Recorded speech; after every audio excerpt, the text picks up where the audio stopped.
Hi, I'm Megan, and welcome to Girl Talk.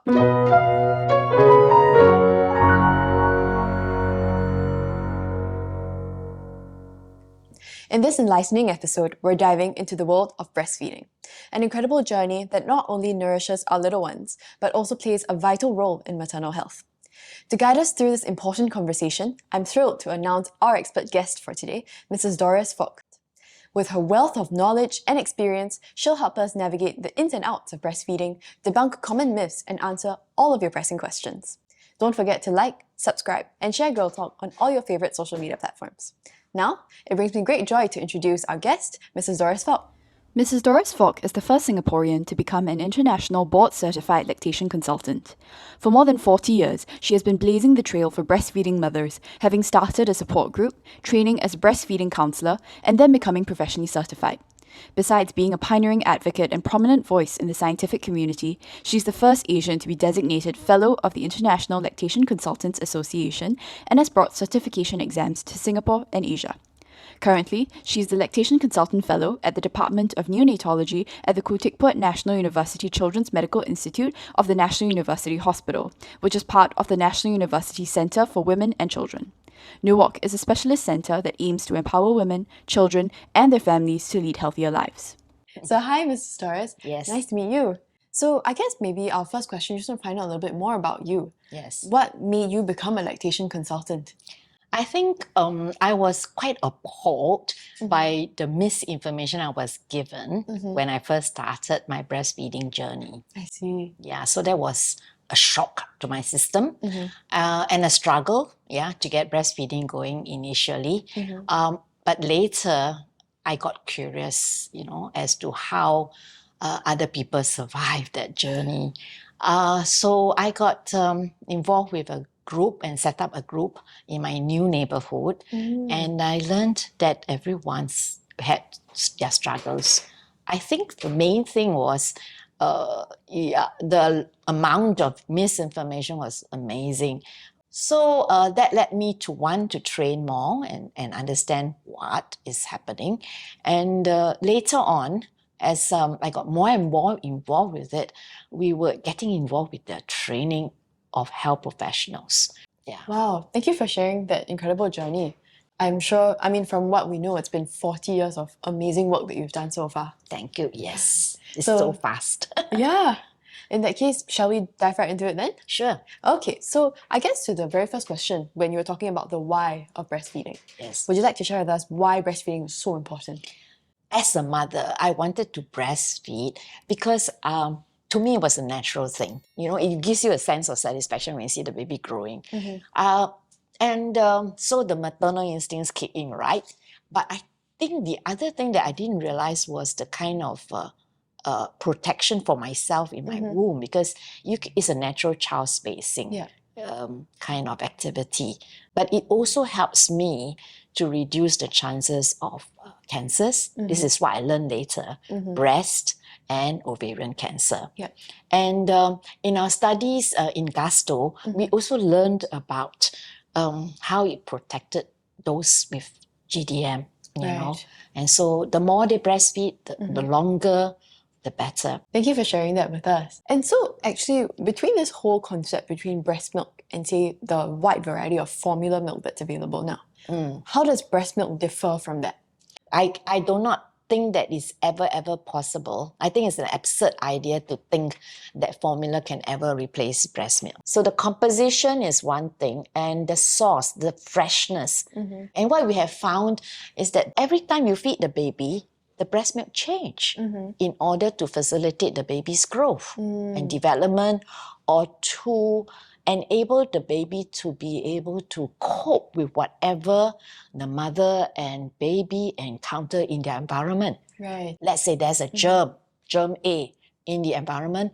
The mother with the active immunity will ingest, and then the baby too. Right. And then the mother will have the antibodies that is passed on to the baby through the breast milk to protect the baby. Right. So that's one thing, immunology. Okay. The second is complete nutrition. Complete nutrition for the first 6 months is encouraged, exclusive, where you do not need to add anything else unless there's medical conditions. Right. Yeah.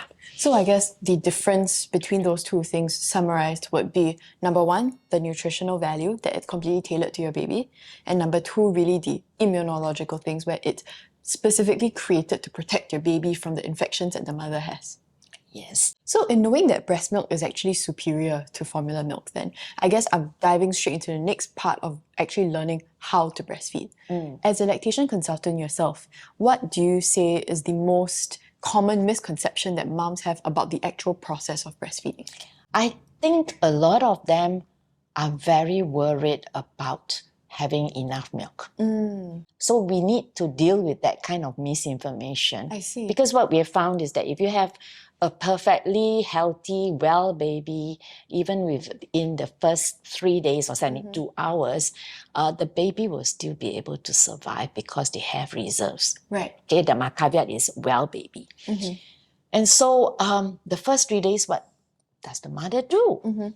Get to know the baby. Get to adjust, get to figure out the baby's needs, get to understand how to carry the baby, Yeah. how to respond to the baby, how to then figure out how to hold the baby, Right. bring the baby to the breast, and then figure out how to latch, So, and actually that dress rehearsal time is also a good chance for you to recuperate from the delivery. By the third day, you are all ready, baby is ready, breast ready, let's continue. go. Yeah, but not wait until the third day to start. You Right. should start right after the baby is born. Whether you had a C-section or a normal delivery, yeah, you can actually start. I see. Yeah, just make sure you express that desire with your healthcare providers. Make sure that you get all the support. And in that way, I think it's important to choose a baby-friendly hospital. Right. For that matter, if you really want to breastfeed, or a doctor or a nurse who all understand your desire to get the support. Definitely. Yeah. And actually, now that you've talked about this whole idea of, the dress rehearsals and everything, Doris, I know you have a very special acronym and system that you encourage mothers to remember when they are breastfeeding. Oh, you're talking about my CALM approach. Yes. So the CALM approach is CALM, Yeah. right? C for the indicators that the latch is what you aim for. So the C is for the chin, right? And the cheek being close to the breast. Right. And the A is the bullseye. I see. Yeah, you want your baby to aim for the areola I see. and not the nipple. Okay. Okay, a lot of people kept thinking they are affected by the bottle feeding. So they kept thinking, I get the nipple. No, it's the areola. As much of the areola as possible. Right. Okay, and then the upper lips and the lower lips, right? They need to be flanched out. So that will be for the L. Yeah. So I at the see. end of it, you have the M Uh-huh. is for the mouth. Right. It will be wide open. Okay. Yeah. So basically, that would be a common and a good way for moms who are panicked to remain calm and be able to latch properly. Actually, the calm word is also to help to calm their baby down before they even start. I see. I guess now I want to move shortly to kind of what the mother can do while she's breastfeeding to sort of like improve the circumstances around it. Some people talk about taking vitamins, supplements to improve their supply.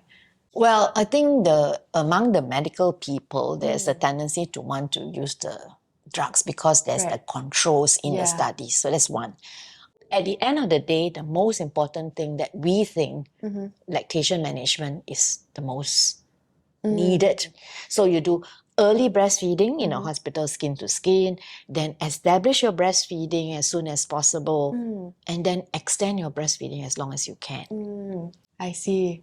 Well, thank you very much, Doris, for coming in today and sharing so many things. I think from this short interaction, we've just really known that breastfeeding is something that's very complex, very individual, and that I think moms just need to, have the intention to learn, have the intention to be open and embrace this process as, part of mothering and part of, bonding with their baby.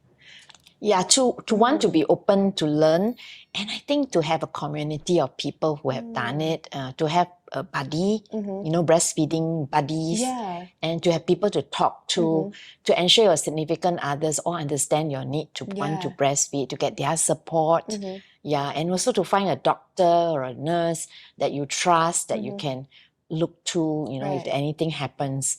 Yeah. Well, thank you so much again for coming and sharing so much information with us. You're most welcome. It's a joy. Yeah. Yes. Well, thank you so much, Doris. You're welcome. So we hope that you've enjoyed this episode of Girl Talk, where we covered basically all of your pressing questions about breastfeeding, how to potentially improve latching, as well as some, general do's and don'ts here and there. Once again, we hope that you remember that each person's journey is always unique and individual. Always remember to seek a health professional's advice or even a lactation consultant if need be. And just remember that it's okay to have questions and to ask for help as well.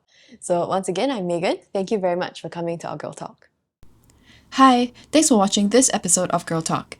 If you enjoyed it, feel free to like, subscribe, favorite, and follow Girl Talk on all our social media platforms. We hope to see you on our next episode.